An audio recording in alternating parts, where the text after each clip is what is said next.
Ooh, what's going on, everybody? Welcome to another episode of the show. Today, I am happy to welcome Stephen Lease to the show. He is the founder of goodr sunglasses, which I own a pair of. Actually, I have a couple pairs. I love the company, and I'm happy to have you here, Stephen. How you doing? Oh, great, Jordan. Thanks for having me. So, before we get into where you're at now, building goodr, I want to rewind the tape a little bit, and I want you to walk me through what brought you to starting goodr. Yeah, for sure. We started goodr in 2015, and so we're 6 years later. We're 80 people, and everybody's like, "Oh, goodr is an overnight success," and everybody, and in a way, it's a fairy tale. Except for goodr is the fifth company I've either started or been a part of starting, and every other one was a failure. And like a failure in the sense that I didn't sell them for profit, but I learned, and so I grew up in Colorado.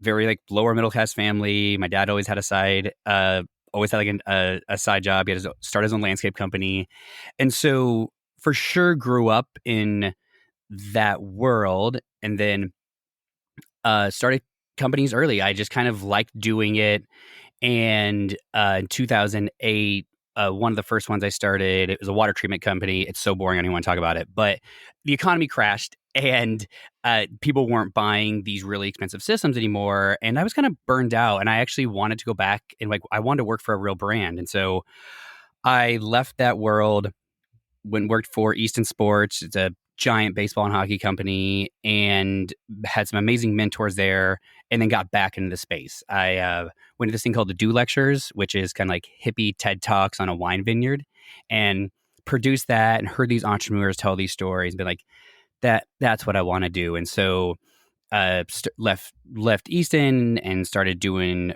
marketing consulting to pay the bills, and then started companies. And goodr was a hit, and it was a hit because I learned a lot from the previous experience, and I had two amazing co-founders that we pushed each other the whole way. Awesome. I love to hear like how, those past experiences, when you're in them, you might not think that they're teaching you those valuable lessons, but now they're really setting forward. And now you can kind of see the speed bumps before you get to them. And you'll be like, okay, we need to, I've seen this before.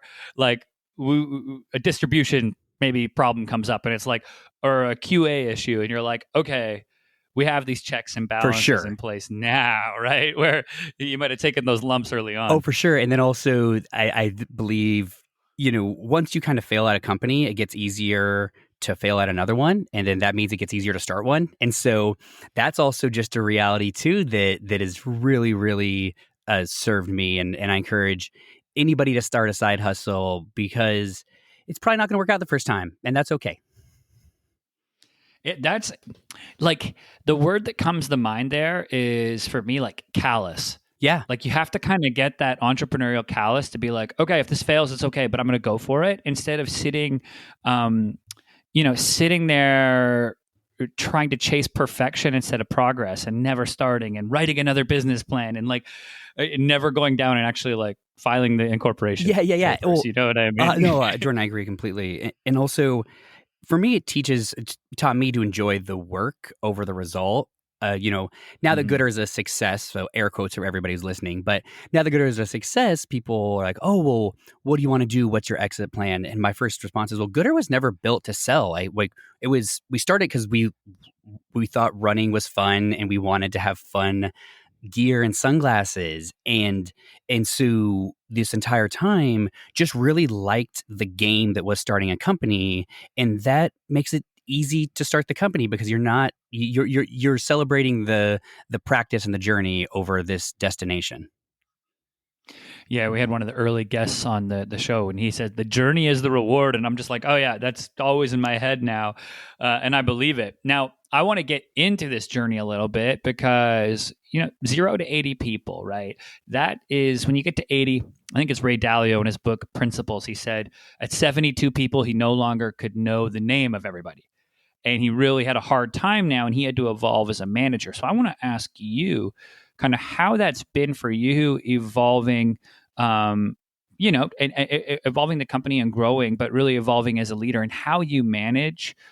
Yeah, how do you manage 80 people? underneath the brand. Yeah, for sure. I do know everybody's name. So, That's good. but from the beginning, one of the rewards for me having a successful company is doing a bunch of culture stuff that I've always wanted to do and put those practices in place. And so we've had a lot of systems in place from the beginning, from a weekly staff meeting every Tuesday that everybody participates in. We've evolved it over the years, but everybody is on there with a photograph of them and their name. And so this is also a thing in a growing company. You think about that. You're like, well, of course you know everybody's name, because in the weekly staff meeting, it's ran through. At some point, we will be too big for that, but we're not now. Also, we do quarterly reviews. So in 2017, we, the first couple of years, it was just the three of us doing it, not paying ourselves. And then 2017 took off. We had about 7 people, and we realized that we needed to do things like have performance reviews and how do you give people raises, and started a quarterly review system really based off of Daniel Pink's book Drive. And I still sit in on everyone's quarterly review. It's coming up in a couple of weeks, and I give everybody the company feedback. At some point, we'll get too big for that. But so, from the beginning, we created these systems, had these connection points, and I'm able to see problems way in advance because of where I am in the business. But I'm now for sure at that point where like I'm pulling myself out of the business. So I'm pulling myself from working in the business to working on the business. Yeah, it's interesting too, right? Like something you said there, where you started, it was only 3 of you, and then you got to 7, and then it was like, oh, we need to like be at the office at a certain time. Like all of those things that start to go through your mind, right? When you start to like hire people, and it's like, oh, okay, right. This is we have to be professional now, and to some extent, whatever that means, things like having quarterly reviews. Something that I think is important to talk about is, and for listeners who are hearing this and thinking, and they see a big company and they see the systems, and maybe they don't have that yet. Systems evolve, right? And your system, it's just, I always think it's like to start the system and then improve the system. I'm assuming today the systems you have in place are probably better than what you had in 2017. Oh, right? Yeah. I mean, shitty first draft. Get your shitty first draft out. One of our core mottos is also done is better than perfect. And Jordan, everything evolves. From AMP, our quarterly review system, it is night and day difference now from when it was. Even how we approach, the environments, and we're in 1% for the planet, and we had this moment there where we're like, well, how do we be impactful? What do we do? And it's easy to not do anything and be paralyzed by it, and so we just joined 1% for the planet and started kind of like working on things, and now like we don't use any single-use plastics, and we're carbon neutral. And that took us years to evolve there, but I've talked to a lot of companies in that space that don't know what to do. And my advice is always just create systems, start asking questions. Like you can figure anything out.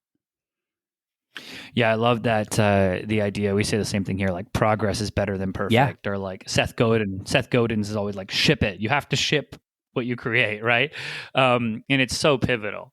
I do want to jump in and talk a little bit, because we talked a little bit off air about this, but you have an interesting thing when it comes to transparency, and that really permeates down through your team. Yeah. So walk me through, I guess, what that looks like when people say, hey, we're transparent. Like walk me through, okay, what does that mean, you're transparent, when you talk with your team? And then how do you think that affects, just the brand? I know it's vague, but the brand overall. Yeah, for sure. We're transparency in so many ways. Our weekly staff meeting, we report real-time numbers. So everybody who is in control of a revenue channel. So there's no, we don't hide behind, we report the good, the bad, and the ugly. So we're always on the same page. And so, for example, when COVID hit, we own the company, so we don't have deep VC backing, and it was crazy. Our sales went to 0 overnight, and we were not built to absorb, not to make money, and basically, I I sat in a room for a week and worked with our head of finance, created a plan, and got in front of the company and was like, hey, I'm going to be very transparent. Here's where we thought we were going to be. Here's where we are. Here's our cash in the bank. This is what's going on. Here's the focus everybody needs to get out of this. And then also being like, hey, um, um, it's okay not to be okay. That's also a thing we use a lot. It's like, it's okay not to be okay, and gave people permission to kind of freak out, but then was very clear, like, hey, we have 9 contingency plans, and at this point, we're going to have to start laying people off, and did not sugarcoat that. And it's a cringeworthy thing to say, but what's it's better saying that, knowing like, hey, we're all fine now. At this point, we're not, and that is okay, and that transparency breeds trust, and then that snowballs into a freight train that leads to us being, way better as a team, connected, more financially stable than we were a year ago when the pandemic hit. And so this is not it's not a coincidence that when you lead with transparency, you get really good people who work really hard with each other.